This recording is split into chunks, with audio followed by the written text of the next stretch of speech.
Salut à tous, aujourd'hui nous allons explorer un sujet fascinant qui suscite beaucoup d'intérêt. Une comparaison respectueuse entre la Bible et le Coran, deux textes fondamentaux qui ont façonné l'histoire de l'humanité. Commençons par quelques faits intéressants. La Bible, composée de l'Ancien et du Nouveau Testament, compte environ 73 livres selon la tradition catholique, tandis que le Coran est organisé en 114 sourates. Ces deux textes sacrés partagent certains points communs tout en ayant leurs particularités uniques. Parlons d'abord de leur chronologie. La Bible a été écrite sur une période d'environ 1500 ans par différents auteurs, alors que le Coran a été révélé au prophète Mohammed sur une période de 23 ans. C'est fascinant de voir comment ces textes ont été transmis à travers les âges.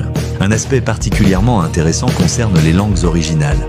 La Bible a été rédigée principalement en hébreu, araméen et grec ancien, nécessitant de nombreuses traductions au fil des siècles. Le Coran, quant à lui, a été révélé en arabe classique et est toujours récité dans cette langue aujourd'hui. Les deux livres partagent certains personnages importants.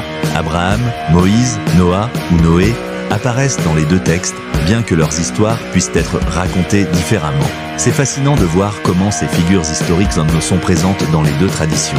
En termes de structure, la Bible raconte une histoire chronologique, commençant par la création du monde dans la Genèse et se terminant par l'Apocalypse. Le Coran, lui, est organisé principalement par longueur de sourates, des plus longues aux plus courtes, avec des thèmes qui se répètent et s'entrecroisent. Un point intéressant concerne leur préservation. Le Coran est resté pratiquement inchangé depuis sa compilation initiale, conservé dans sa langue d'origine. La Bible, ayant traversé de nombreuses traductions et copies, présente des variations textuelles mineures, tout en maintenant son message central intact. Ces deux textes ont profondément influencé l'art, la littérature et la culture mondiale. Pensez aux magnifiques enluminures des manuscrits médiévaux de la Bible ou à la splendide calligraphie arabe du Coran. Leur impact sur l'architecture est également remarquable, des cathédrales gothiques aux mosquées majestueuses. Les deux livres accordent une grande importance aux valeurs morales et éthiques. La compassion, la justice, la générosité sont des thèmes centraux dans les deux textes.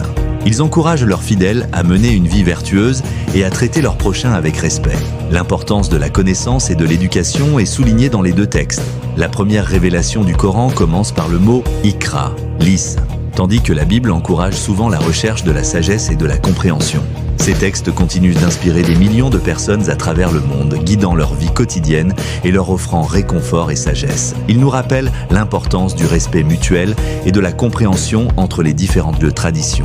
Il est fascinant de voir comment ces textes anciens restent pertinents dans notre monde moderne, offrant des perspectives sur des questions contemporaines comme l'éthique, la justice sociale et les relations humaines. Dans notre monde interconnecté, comprendre ces textes fondamentaux nous aide à mieux comprendre nos voisins et à construire des ponts entre les communautés. C'est une richesse culturelle inestimable qui mérite d'être étudiée et appréciée.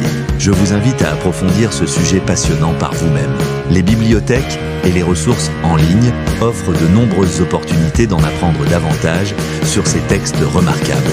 Si vous avez apprécié cette exploration comparative, n'oubliez pas de liker cette vidéo et de vous abonner à la chaîne pour plus de contenus similaires. Partagez vos réflexions dans les commentaires, j'adore échanger avec vous. Merci d'avoir suivi cette vidéo jusqu'au bout. À très bientôt pour de nouvelles découvertes enrichissantes.